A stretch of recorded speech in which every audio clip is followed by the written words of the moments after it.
और हरियाणा की जींद से एक बहुत बड़ा मामला सामने आ गया है। जी हां, मुख्यमंत्री से बेटियों की गुहार, एसपी साहब से बचा लीजिए। हरियाणा की जींद में दरअसल एसपी सुमित कुमार पर यौन शोषण का आरोप लगा है। महिला पुलिसकर्मी ने सीएम और डीजीपी को चिट्ठी लिखी है। विरोध करने पर एसीआर खराब करने की धमकी दी है और एसपी, डीएसपी और महिला थाना एसएचओ पर गंभीर आरोप लगाए गए। एसपी फतेहाबाद आस्था मोदी को सौंपी गई मामले की जांच। आपको बता दें, इस पूरे मामले पर जब आरोप लगाए गए, ये चिट्ठी सामने आई तो जांच का स्तर भी आगे बढ़ गया है। और जींद एसपी के खिलाफ जो लेटर बम है, आइए आपको वो बताने जा रहे हैं कि इस लेटर में क्या क्या आरोप लगाए गए। यही वो लेटर है और जींद एसपी सुमित कुमार पर महिला पुलिसकर्मियों के यौन शोषण का आरोप है। ये बहुत संगीन आरोप। महिला थाना की एसएचओ मुकेश रानी और डीएसपी गीतिका जाखड़ पर भी आरोप है, यानी महिला पुलिसकर्मी भी इसमें मौजूद है, उनकी भूमिका पर भी सवाल है, आरोप है। दोनों महिला अधिकारियों पर एसपी के साथ मिलकर ये साजिश रचने का आरोप है। महिला थाना की एसएचओ मुकेश रानी और एसपी के बीच नाजायज संबंध होने का आरोप भी है। और खत में आखिर क्या आरोप लगाया गया ये भी आपको बता देते हैं। और इसमें क्या लिखा गया है, इसमें बताया गया कि मैं जींद में तैनात एक महिला पुलिस कर्मचारी हूं। जो आरोप लगाया गया इस खत के जरिए, मैं अपनी ड्यूटी बखूबी ईमानदारी के साथ निभाती हूं। एसपी सुमित कुमार सभी सुंदर महिला पुलिसकर्मियों पर बुरी नजर रखते हैं। हमारे एसपी सर, जिनकी पत्नी और बच्चे गुरुग्राम में रहते हैं, एक दिन महिला थाना जींद की एसएचओ मुकेश रानी मुझे अपने साथ एसपी निवास पर एसपी साहब के रूम में लेकर गई। उस वक्त कोठी पर गेटमैन और बाहर सिक्योरिटी के सिवा कोई भी घर पर मौजूद नहीं था। एसपी सर और मुकेश मैडम आपस में बात करने लगे तो सर ने मुझे कहा कि रसोई में जाकर चाय बनाकर लाओ। जब मैं बनाकर लाई तो मुकेश मैडम रूम में नहीं थी। जैसे ही मैंने चाय एसपी सर सुमित कुमार को दी तो उन्होंने मेरा हाथ पकड़ लिया और मेरे साथ जबरदस्ती करने लगे, जिसका मैंने विरोध किया और भागकर कमरे से बाहर निकल गई। जब मैं कैंप ऑफिस के बाहर पहुंची तो देखा कि मुकेश मैडम वहां पर बैठी थी। जब मैंने मैडम को यह सब बताया तो मैडम भड़क गई और कहने लगी कि अफसरों को कोऑपरेट करना पड़ता है, यह कहा गया। देखिए आप, मैडम की बात सुनकर मैं रोते हुए एसपी निवास से बाहर निकल गई और फिर मैंने ये सब बातें डीएसपी गीतिका मैडम को भी बताई। तो मैडम ने मुझे कहा कि मुझे पहले से ये बात पता है और गीतिका मैडम ने भी कहा प्रमोशन के लिए अफसरों को ये सब करने की जो बात है वो कही गई। और यौन शोषण मामले की जांच पर अब कई सवाल भी उठ रहे हैं। अब तक 19 महिला पुलिसकर्मियों के बयान दर्ज हुए हैं। इस मामले में कर्मचारियों ने कोई शिकायत नहीं दी है। चिट्ठी लिखने की बात को भी नकार दिया गया है। तो 19 महिला पुलिसकर्मियों ने अपने बयान दर्ज करवाए हैं। इस पूरी घटना को लेकर ये बवाल मचा हुआ है और जो एफआईआर सामने आई उसमें आरोप क्या क्या है पुलिसकर्मियों पर, ये हमने आपको बताया। और चिट्ठी लिखने की बात को भी जो 19 महिला कर्मियों ने बयान दिया है उसको नकारा है। अब ये सवाल खड़े हो रहे हैं कि जांच कैसे आगे बढ़ रही है। अब जांच पर सवाल क्यों है, आइए आपको बताते हैं। अब तक दरअसल 19 जो महिला पुलिसकर्मी हैं उनके बयान, उनके स्टेटमेंट दर्ज किए गए हैं। जिनके बयान दर्ज हुए हैं उनके मामले में कोई लेना देना नहीं है। इन्हीं बयानों के आधार पर आरोप निराधार बताए गए इन महिलाओं के जरिए। जिन महिला पुलिसकर्मियों के साथ ये हुआ उत्पीड़न, उनमें से किसी का बयान अब तक दर्ज नहीं हुआ है।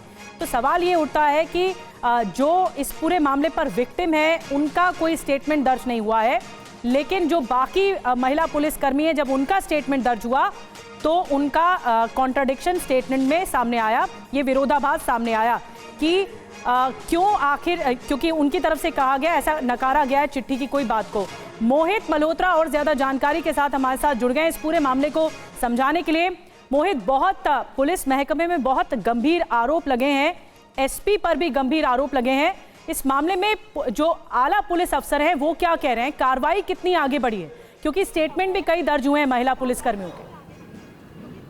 देखिए, इस मामले में अभी जो तफ्तीश लगातार जारी है और अब तक 19 महिला पुलिसकर्मियों से पूछताछ की गई है। हालांकि जिन महिला पुलिसकर्मियों ने चिट्ठी लिखी है वो अब तक सामने नहीं आई हैं और चिट्ठी के द्वारा ही कल एक और चिट्ठी सामने आई है जिसमें कहा गया है कि जो जांच हो रही है वो तभी सही तरीके से हो सकती है जब इस पूरे मामले में जो लोग संलिप्त हैं, जिसमें एसपी, डीएसपी और इसके अलावा एक महिला एसएचओ का नाम लिया जा रहा है, उनको यहाँ से ज़िले से हटाया जाए। उसके बाद ही जो तफ्तीश है वो आगे बढ़ सकती है, ये बात उस चिट्ठी में कही गई है। तो अब तक 19 महिला पुलिसकर्मियों से पूछताछ हो चुकी है, लेकिन अब तक सीधे तौर पे जो आरोप हैं उनकी पुष्टि नहीं हो सकी है और अभी भी वायरल चिट्ठियों का सिलसिला ही लगातार जारी है, जिसके बाद अभी पुलिस कह रही है कि जांच जारी है और जब तक जांच कंप्लीट नहीं हो जाती तब तक वो इस पूरे मामले में ठोस तरीके से नहीं कह सकते कि इन आरोपों में कितनी सच्चाई है। बिल्कुल मोहित, आप हमारे साथ बने रहिए। तो जो चिट्ठी है वो वायरल हो रही है और इस चिट्ठी में क्या है और क्या आरोप लगाया गया है महिला पुलिसकर्मी की तरफ से, हर एक बात हमने आपको बताई। तो यौन शोषण के आरोप पर बीजेपी प्रदेश अध्यक्ष मोहन लाल बडोली की सफाई सामने आई। इस तरह के आरोप व्यक्तिगत होते हैं, कई बार ऐसे आरोप साबित नहीं हो पाते हैं। तो ये जो इस पर प्रतिक्रिया है वो निकलकर सामने आई है और बड़ी खबर आपको हम बता रहे थे। लेकिन इन सब के बीच मोहित हमारे साथ बने हुए।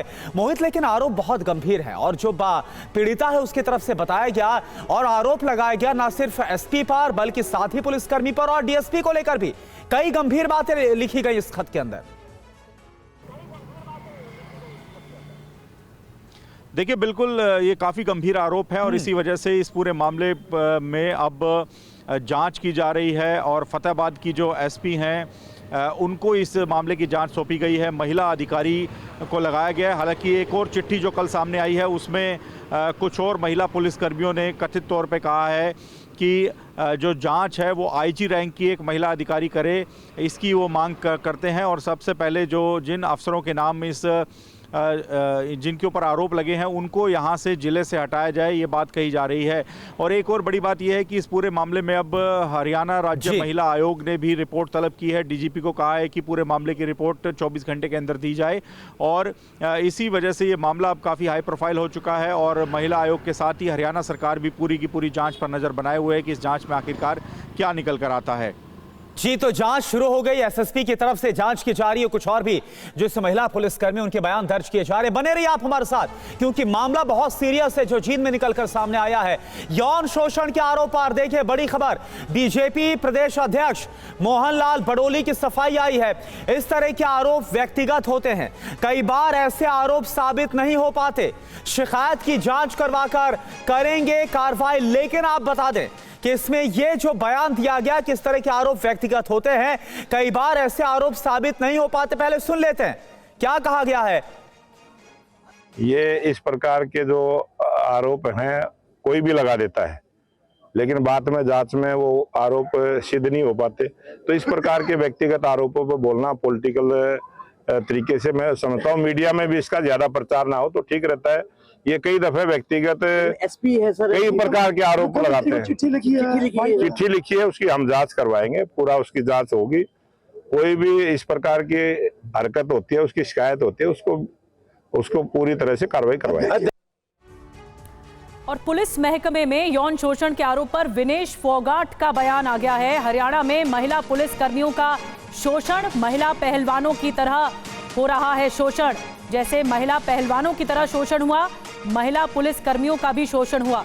हरियाणा और केंद्र सरकार से न्याय मिलने की उम्मीद कम है।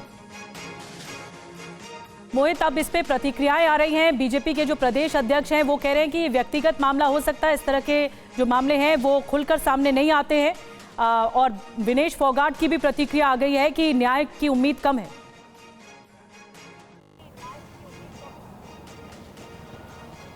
देखिए, धीरे धीरे ये जो पूरा मामला है एक बड़ा राजनीतिक रंग लेना शुरू हो चुका है। विनेश फोगाट जो कि पहलवान हैं और कांग्रेस की विधायक हैं, उन्होंने सीधे तौर पे कहा है कि इस मामले में न्याय मिलेगा नहीं। उन्होंने पूरे के पूरे मामले को जो पहलवानों ने जो आरोप लगाए थे उसके साथ जोड़ दिया है और उन्होंने सीधे तौर पे कहा है कि लगता नहीं है कि इस मामले में भी न्याय मिल पाएगा। तो ये मामला एक धीरे धीरे एक बड़ा राजनीतिक रंग लेता जा रहा है और सीधे तौर पे सरकार पर आरोप लग रहे हैं कि जो महिला पुलिसकर्मियों ने आरोप लगाए हैं उसकी जांच अब कितनी आगे बढ़ी है और इस जांच में आखिरकार क्या निकल कर आता है। लेकिन एक बड़ी बात यह है कि अब तक जिन 19 महिला पुलिस। मोहित, एक छोटा सा सवाल, जो विक्टिम महिलाएं हैं क्या उनसे पूछताछ हो सकती है इस मामले में? देखिए, पुलिस का दावा है कि 19 महिला कर्मियों से पूछताछ की जा चुकी है, जिनमें जिस चिट्ठी में जिन महिला पुलिसकर्मियों के नाम है उनसे भी पूछताछ हुई है। लेकिन कल एक और चिट्ठी, जैसे मैं आपको बता रहा हूं, कि सामने आई है और उस चिट्ठी में सीधे तौर पे कहा गया है कि जिन 19 महिला पुलिसकर्मियों से पूछताछ की गई है उनका इस मामले से कुछ लेना देना ही नहीं है और मामले में लीपापोती की जा रही है। और उसमें फिर कुछ महिला पुलिसकर्मियों ने आरोप लगाए हैं कि जो यौन उत्पीड़न का प्रयास किया गया है वो उनके साथ किया गया है, पूछताछ उनके साथ की जानी चाहिए, लेकिन अब तक वो पूछताछ नहीं हो सकी है। लेकिन ये महिला पुलिसकर्मी कौन है ये अब तक सामने नहीं आई है। बिल्कुल मोहित, हालांकि जो बीजेपी के प्रदेश अध्यक्ष उनका बयान जो है वो हैरानी में डालता है, क्योंकि उनकी तरफ से कहा गया कि कई बार ऐसे जो आरोप हैं वो गलत साबित होते हैं। सवाल ये उठता है पहले जांच हो जाए और उसके बाद पहले ये पुख्ता हो जाए कि आरोप गलत है या फिर सही। बहुत बहुत शुक्रिया आपका इस पूरी जानकारी के लिए।